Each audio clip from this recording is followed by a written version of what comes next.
नमस्कार, रवीना किचनमध्ये तुमचं स्वागत आहे। आज आपण बनवणार आहोत वांग्याचं भरीत।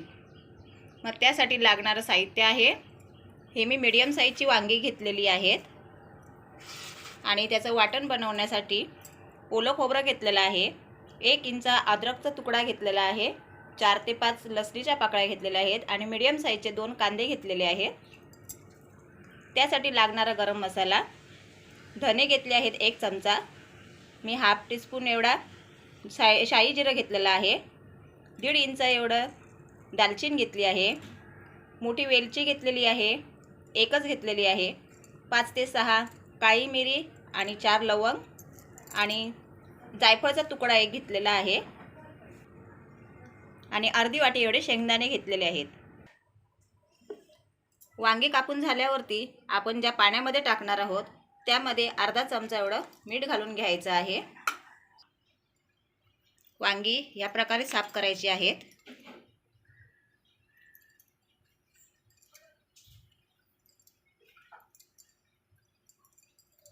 हे पहा, त्याचे सर्व काटे वगैरे असे काढून टाकायचे आहेत। हे पहा, देठाजवळचा भाग सुद्धा असा हा सुरीने असं करून त्याला असं काढून टाकायचं आहे, साफ करून घ्यायचं आहे आणि त्याला या अशा 4 बाजूला अशा चिरा पाडून घ्यायच्या आहेत। अशा 4 बाजूला अशा चिरा पाडून घ्यायच्या आहेत आणि वांग हे मिठाच्या पाण्यामध्ये असं घालून घ्यायचं आहे। या प्रकारे आता आपण सर्व वांगी कापून घेऊया। गॅसवरती तवा गरम करायसाठी ठेवलेला आहे, त्यामध्ये आता आपण बघा अशा प्रकारे उभा कांदा कापून घ्यायचा आहे आणि अगोदर आपण आता हा कांदा आता व्यवस्थित असं छानपैकी गुलाबी रंग कांदा थोडा भाजत आलेला आहे, त्यामध्ये मी 1 चमचा एवढं तेल घालून घेते।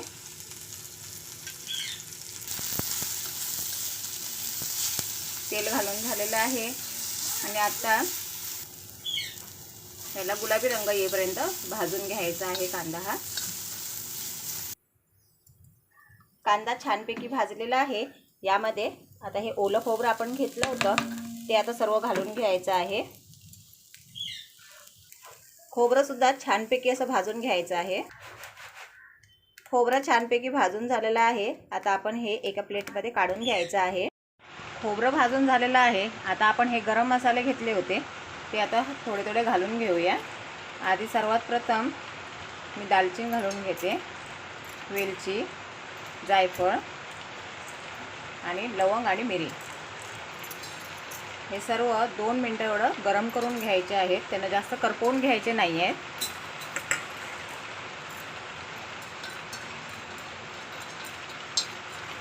तुम्ही पाहू शकता हे आता गरम झालेले आहेत, आता ते आपण प्लेटमध्ये काढून घ्यायचे आहे आणि शाई जिरं आणि धने घेतले होते ते पण घालून घेऊया आणि ते पण हलका रंग येईपर्यंत फक्त भाजून घ्यायचे आहेत, जास्त एकदम करपवून घ्यायचे नाही आहेत। ते पण आता भाजून झालेले आहेत, ते पण प्लेटमध्ये काढून घेते।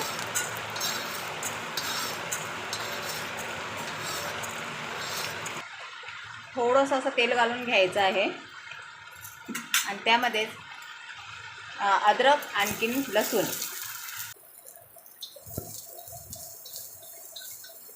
अद्रक आणि लसूण ही अशी थोड्याशा तेलामध्ये अशी परतवून घ्यायची आहे, जेणेकरून त्याचा कच्चा वास असतो तो निघून जातो, म्हणून तेलामध्येच असं थोडा वेळ असं परतवून घ्यायची आहे।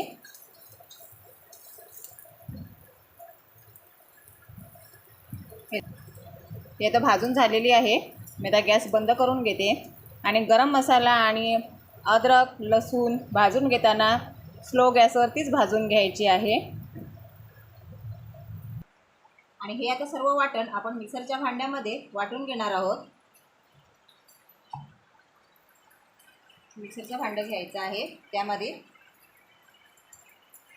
सर्व गरम मसाला आणि वाटण सुद्धा आपलं छानपैकी असं वाटून घ्यायचं आहे आणि वाटताना पण पाणी जास्त घालायचं नाही आहे, पाणी थोडंसंच घालायचं आहे, त्यामध्ये बारीक असं वाटण वाटून घ्यायचं आहे। पहा वाटण आता आपलं तयार करून झालेलं आहे। अशा प्रकारे वाटण बनवून घ्यायचं आहे। आणि आपण हे आता शेंगदाणे घेतले होते, हे शेंगदाण्याची पण बारीक कूट करून घ्यायचं आहे शेंगदाण्याचं। अशा प्रकारे आपण शेंगदाण्याचं असं कूट बनवून घेतलेलं आहे। शेंगदाणे भाजून घ्यायचे नाही आहेत, असे कच्चेच याचं कूट बनवून घ्यायचं आहे। कढई गरम करत ठेवलेली आहे, त्यामध्ये 4 चमचे एवढे तेल घालून घेते। हे छोटे 4 चमचे एवढे तेल बसेल यामध्ये। तेल गरम झालं, त्यामध्ये कांदा बारीक कापून घेतलेला आहे। हा अर्धा कांदा घेतलेला होता मी कापून, आणि त्यामध्येच कढीपत्ता पण घालून घेतलेला आहे। आणि हे आता 2 मिनटं एवढं परतून घ्यायची आहे। ही फोडणी आहे बनवून घेतलेली। कांद्याचा रंग बदललेला आहे, आता त्यामध्ये मी मालवणी मसाला घालून घेते। हा मालवणी मसाला आहे, तुमच्याजवळ कुठचाही मसाला असेल तो पण तुम्ही घालू शकता। मी हा 1.5 चमचा एवढा घालून घेते आहे। तुम्हाला जेवढं तिखट पाहिजे असेल तेवढं तुम्ही घालू शकता। अर्धा चमचा हळद, आणि हे सर्व आता मसाले व्यवस्थित असे मिक्स करून घ्यायचे आहेत तेलामध्येच। आणि या मसाल्यामध्येच आपण आता हे बनवलेलं जे शेंगदाण्याचं कूट आहे ते घालून घ्यायचं आहे।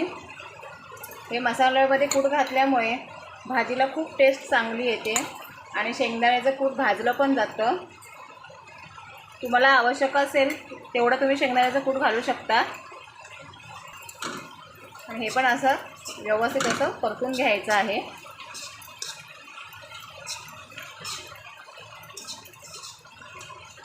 हे पहा, मसाला आता व्यवस्थित असा तयार झाला आहे।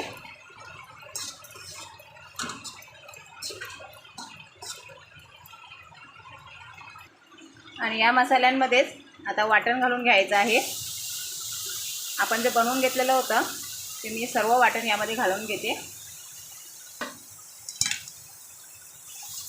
आणि आता व्यवस्थित असं मिक्स करून घ्यायचं आहे। गॅस बारीकच करून ठेवायचा आहे, मोठा करायचा नाही आहे। जर गॅस मोठा केलात तर मसाले सर्व जळून जातील।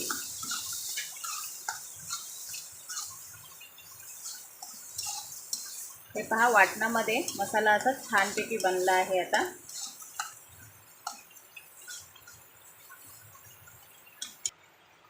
आपण इथे वांगी घेतलेली होती मी कापून, ती तुम्ही पाहू शकता। पहा, आतूनही व्यवस्थित अशी स्वच्छ राहिलेली आहेत। आणि हे त्याचं मिठामध्ये आपण वांगी घातल्यामुळे सर्व त्याचं काळं पाणी असं उतरलेलं आहे, हे पहा। आणि आता ही वांगी आपण ही वांगी आता मसाल्यामध्ये अशी घालून घ्यायची आहे। गॅस बारीकच करून ठेवायचा आहे।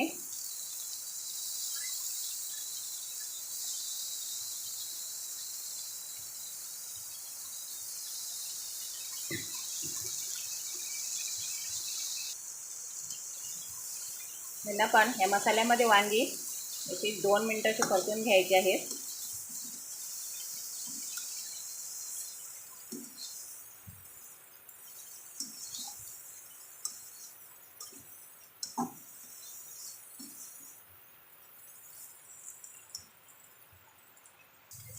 मिक्सरच्या भांड्यामध्ये वाटण थोडं राहिलं होतं, त्यामध्ये मी थोडंसं असं पाणी घालून घेतलं आहे। आणि आता आपण भाजीमध्ये असं ओतून घ्यायचं आहे। आणि यात चवीपुरतं मीठ घालायचं आहे।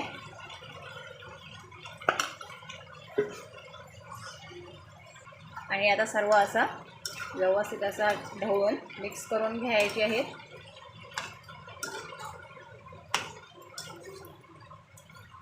पहा, वाटणाची ग्रेव्ही पण खूप छान अशी झालेली आहे। ग्रेव्हीला छान असा रंग आलेला आहे। आणि आता हे आपलं सर्व व्यवस्थित असं बनवून झालेलं आहे। त्यावरती आपण एक प्लेट अशी झाकून ठेवायची आहे, जेणेकरून वांग्यांना छान अशी वाफ लागेल आणि ती लवकर शिजतील। अशा प्रकारे हे तर वांग्याचं भरीत बनवून तयार झालेलं आहे। मस्त असं सुकं असं बनलेलं आहे, हे तुम्ही पाहू शकता। आणि आपण जशी भरली वांगी बनवतो त्या प्रकारे ही वांगी अशी भरूनही निघतात. त्यामध्ये आपल्याला वांग भरत राहावं लागत नाही. त्यामुळे वांग असं भरत राहावं लागत नाही. हे पहा, हे वांग्याचं भरीत छानपैकी असं तयार झालेलं आहे. तुम्ही ही टिफिनसाठी पण, रोजच्या सकाळच्या टिफिनसाठी पण ही रेसिपी बनवू शकता. आणि यामध्येच मी आता थोडीशी कोथिंबीर घालून घेते आणि हे पण छानपैकी असं परतवून घ्यायची आहे.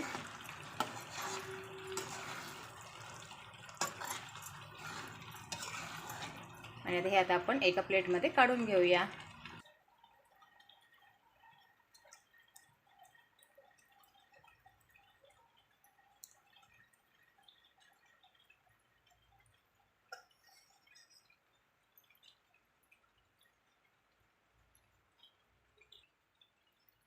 वांग्याचं भरीत बनून झालेलं आहे आणि तुम्हीही बनवून पहा. त्याची ग्रेव्ही पण खूप छान अशी लागते आणि वांगंसुद्धा हे भरलेलं खूप छान लागतं. तुम्हीही बनवा आणि कशी झाली आहे ते आम्हाला कमेंट बॉक्समध्ये नक्की सांगा.